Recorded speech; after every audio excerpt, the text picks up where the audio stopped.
Hey foodies, it's Crystal. Welcome back to my Gadget Kitchen. Long time no see.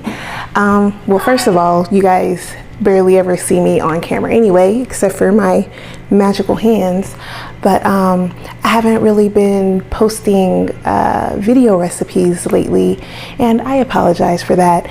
My husband was on vacation for 3 weeks. The kids are on summer vacation, so that kind of put me in vacation mode. I haven't even really been cooking that much, and we actually went on vacation. We went to San Diego for a week, and I did upload a couple of videos while we were gone of some old recipes that I had in my video stash. But yeah, I haven't really been cooking, but my husband's back at work, kids are getting ready to go back to school, so it's time for me to get back in my groove. So I'm back, and I'm actually standing in front of you today because this is going to be an unboxing. I haven't done one of those in a really long time, but Cosori sent me an electric pressure cooker and they asked me to do a review on it. So we're gonna go ahead and unbox it, and then I'm gonna give you my first impressions on it, and then I am going to do a recipe.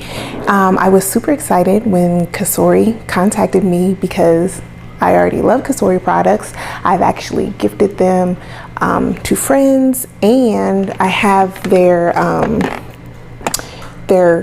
small 2-quart pressure cooker, and I love it for side dishes. Like rice, I do grits in it for breakfast, green beans, just broccoli, you know, just little side dishes. It comes in really handy. Oh, and I love it to make oatmeal when I'm trying to eat healthy. And Jackson, please be quiet. Please ignore my 4-year-old in the back. Actually, that's exactly why you guys don't see me on camera, because he talks too much. Anywho, here is the pressure cooker that they sent me.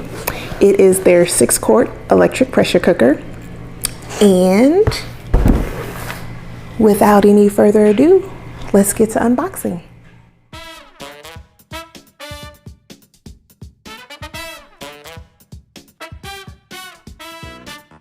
So let's get started with seeing what's going to be inside the box. It comes with the pressure cooker base, the inner pot, the lid, an extra sealing ring, which is awesome. Usually you only get one.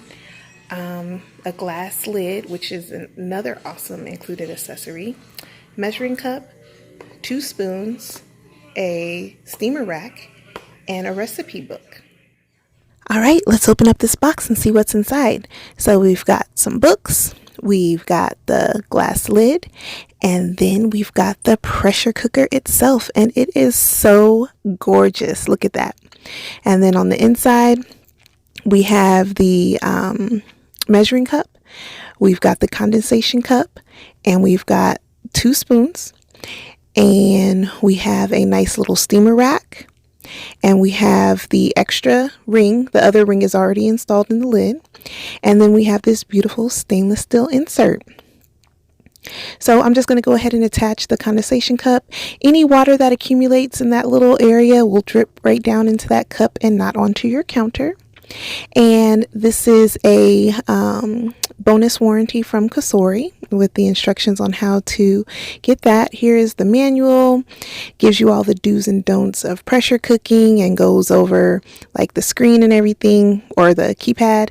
And then here are the recipes. We got a cheat sheet with some cook times.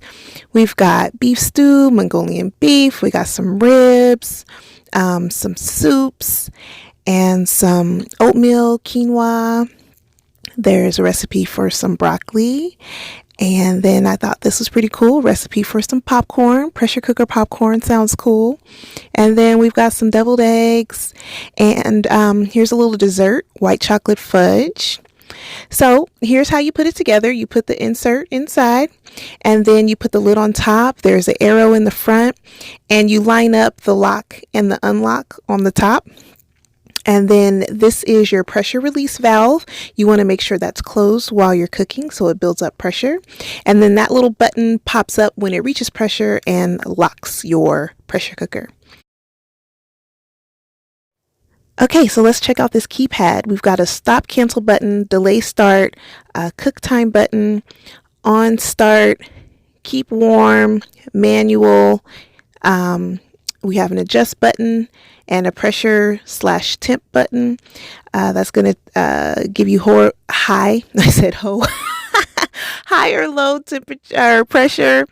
And these are the presets. We've got the meat stew button, and if you hit adjust, it will change the cook time. So it went from 30 to 45, and then if I push it again, it'll go down to low, which is 25 minutes. And you can also hit the pressure temp button to adjust the pressure. It's kind of hard to see, but the little lights are flashing off and on as I adjust the pressure. And let's see, what else we're going to play with. We're going to cancel that. And then here we've got the poultry setting and soup, beans, chili. And here if I hit the adjust button, the preset times will go higher or lower. Multi-grain, we got steam for vegetables. Slow cook. So this is preset at medium, 200 degrees for 6 hours. If I hit adjust, it goes to high, changes to 4 hours and increases to 204 degrees. And then if I hit the adjust button again, it goes to the low setting, and that goes to 8 hours at 193 degrees. And then you can actually adjust the cook time in 30-minute increments.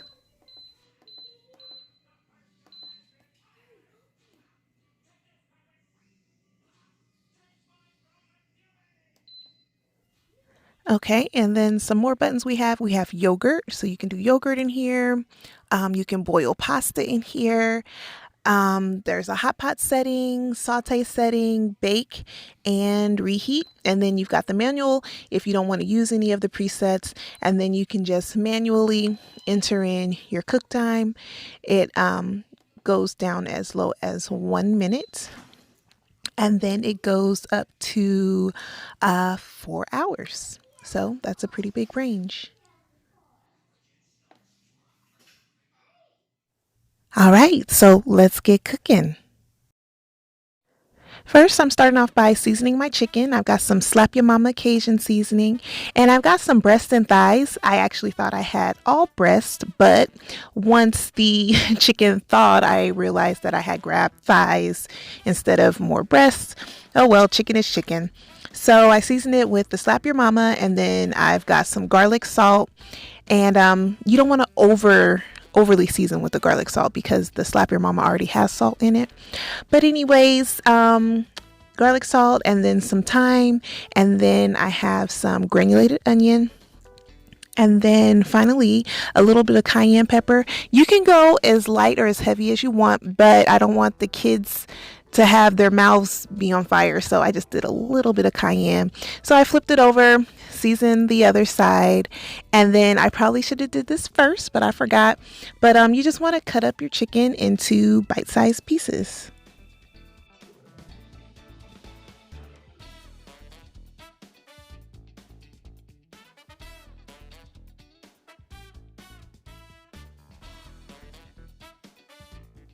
So now I'm setting the chicken to the side, and we're going to move on to the veggies.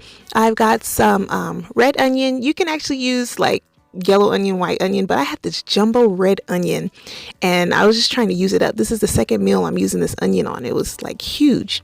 So I diced up some onion, and I'm dicing up some red bell pepper, some green bell pepper, and then I also have a couple stalks of celery.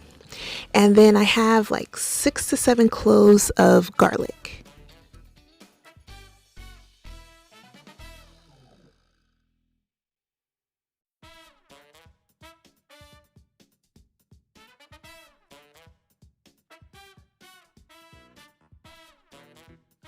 Finally, I sliced up 12 ounces of some hot smoked sausage. All right, so now I'm going to preheat the pressure cooker. I'm using the saute function, and I am doing it on the max setting, which is 302 degrees. And I hit start.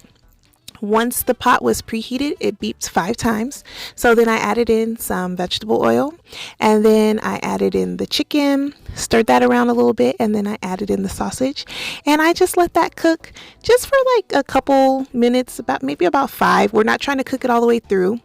And then while that was going, I added 3 cups of rinsed jasmine rice to my 2-quart Cosori, and then I added in 3 cups of water, and I added 4 tablespoons of butter, and then I closed the lid, and then I set it to cook for 4 minutes. And then once the rice cooks for 4 minutes, you let the pressure naturally release for 10 minutes, and then you're good to go. So once I got a little color on the chicken and sausage, I took that out of the pot, and then I added some more oil, and then I added the veggies, and I tossed them around, and all that yummy goodness left behind by the chicken and the sausage. Now it was time to season up the veggies. So I've got some more Slap Your Mama and some granulated garlic this time instead of the garlic salt, the granulated onion, the thyme, and then another little sprinkle of cayenne pepper.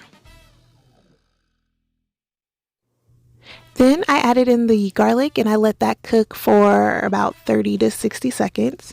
And then it was time to add back in the meat along with the juices that accumulated on the plate.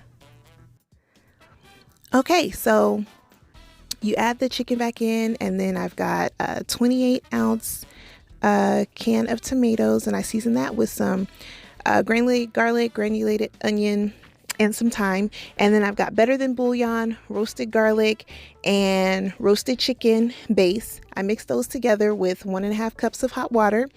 I poured that into the pot, and then I put some frozen raw shrimp on top, just on top, don't stir it in.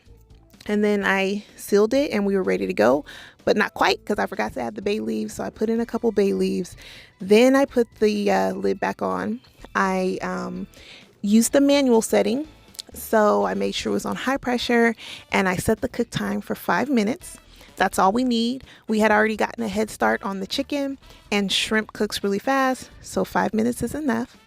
So here's my rice, all nice and fluffy, ready to go. Now you can actually cook the rice in the jambalaya pot, but my family likes a lot of rice, so I just do it separate. I will put those instructions in the description box on how to do the rice, everything all in one pot. Anyways, I have some French bread.